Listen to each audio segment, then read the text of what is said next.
Hello, my name is Barry Graham. I'm head teacher at Wallace Hall Academy, and I'm going to do a presentation on induction from P7 into S1. This is a presentation about P7 and the move up to Wallace Hall Academy, and the first slide just shows a picture of the present S1, all looking very smart and happy and delighted to be at the school. The photograph was taken in August of this year. Slide 2. I just want to say a wee bit about the ethos of the school. Our school motto is "Together we grow, learn and achieve." And it's so important that we work together. For me, it is vital that parents, pupils and staff work together to help their young people achieve. And we aim to provide a safe, happy and a caring environment for every pupil. At Wallace Hall, we follow our 8 capacities. It's important that our young people do well in exams, and we have a long reputation of pupils doing well in exams, but we also want to develop a number of key capacities. Our first one is communication, because we want people to be able to communicate clearly. We want our young people to show compassion. And under COVID, that's been such an important part of how we've responded to the pandemic. We want them to collaborate, that's to work together, because by working together, you can achieve more. We want them to think critically, so they can weigh up evidence for and against and draw their own conclusions, not the conclusions that they're told to draw. They can show creativity, they can work through a problem and they can come up with a different response. And that sometimes links to business and enterprise as well. It's about composure.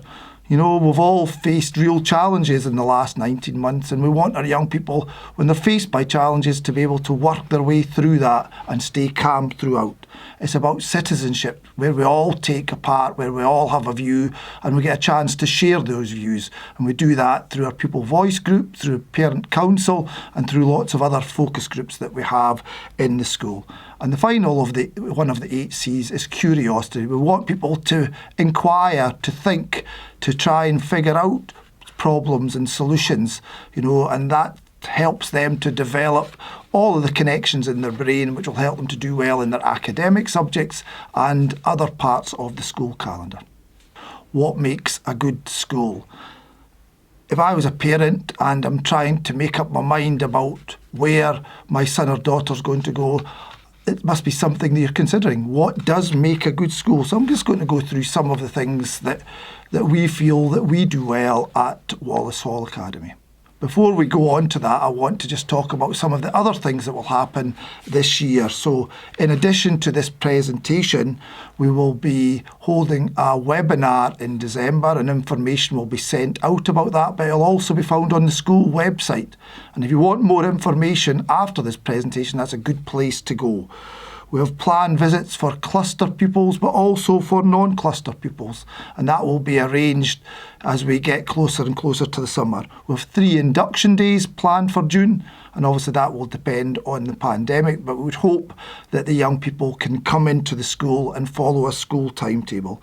And there are a number of other online activities, and again, if you look at the school website, you'll find out more about that. Research tells us that there's no single recipe for a good school, but there are major ingredients.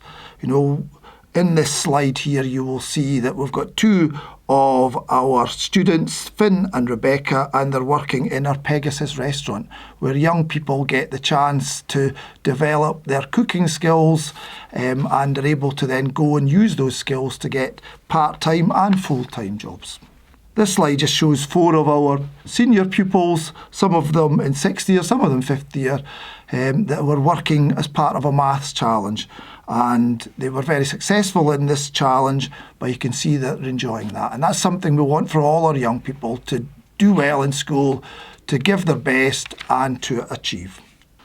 Course choice is a key part of any school, and we offer quite a variety of different subjects. In S1, there are 16 subjects, and that's the same for S2.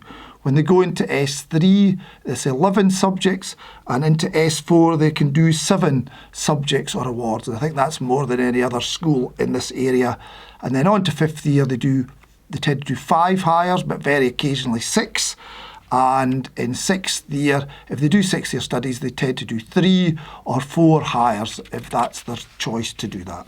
Part of any school is about how you support people, and we do that in a universal way and in a targeted way. The universal support is basically supporting everybody, trying to find out the right kind of support that will help them most on their journey. So we have a team of purple polos that work in lots of the classes that provide that support. We make sure we provide all the right information to staff so that they can make sure that they're getting the support right in the classroom. We have health and wellbeing conversations where young people get the chance to talk about how things are going generally in the school, and also pass on any concerns if they have them. It's also about wider achievement. We want to encourage everybody to take advantage of the opportunities that exist in the school, because these wider achievements can lead to other opportunities for them. It's about our health and wellbeing curriculum, where we make young people aware of some of the challenges they'll face as they move into society and some of the solutions that they can consider. We have our pupil voice group. We have 2. We have one for the lower secondary and one for the upper secondary, and they're a key part for the school because they help us to know what's happening in terms of the pupils, what's working well and what needs to change. We also have our support for SQA by having study support sessions where lots of subjects are offered after school. And it's also about making sure that young people know about how to get positive destinations by the time they leave the school. So that's there for everybody.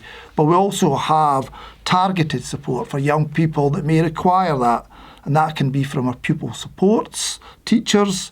That can be in different parts of the school, like the hub and the library. It can be through monitoring and mentoring. It can also be about supporting young people's mental health, and we have people that come into the school to provide that kind of support.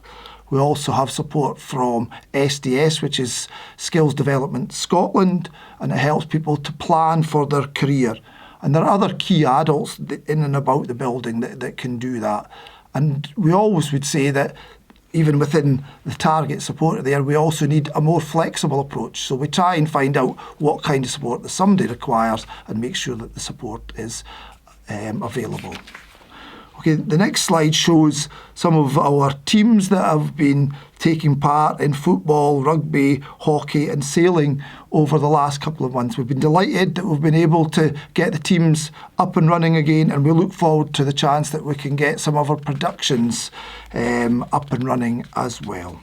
Like all schools, awards and achievements are very, very important. We want to recognise and celebrate when people do well in their exams and achieve awards. This slide here looks at 14 young people that got 5 A's at Wallace Hall in the last set of exams. This shows our pupils in the barista group learning to make coffee. We think that this has helped to develop their employability skills, but also helped to get them part-time jobs as well. And it's also good for the head teacher because he occasionally gets a cup of coffee to try. The next slide looks at some of our electives where we build in choice into the curriculum. The first slide there, which is fuel change, that's our eco group. Our eco group has expanded and we're now part of the fuel change organisation. A number of schools across Scotland are looking how to build on the eco schools badge and flag. You know, and we have been awarded that for the primary and the secondary in the last year. Okay, below that you'll see there's a picture there with some young people working with bottles of apple juice. This is produced in our own orchard. We work with a local company called Steelhead Cider, and we turn that into apple juice. It's non-alcoholic if you're worried about that one. And we also see a slide there of Drumlanrig Castle. We've had an ongoing partnership with Blacklew Estates for a number of years, and we encourage our young people to go out and develop a better knowledge about the opportunities that exist in our local area. And that's our pupil focus groups. When they look at the school, they highlight, you know, the dancing that goes on.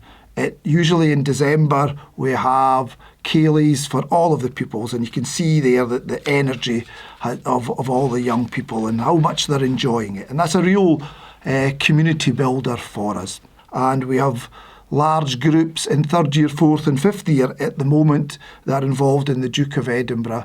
They are there to develop a number of key skills, and we can see a number of pictures with them on expeditions and also getting their awards at the same time.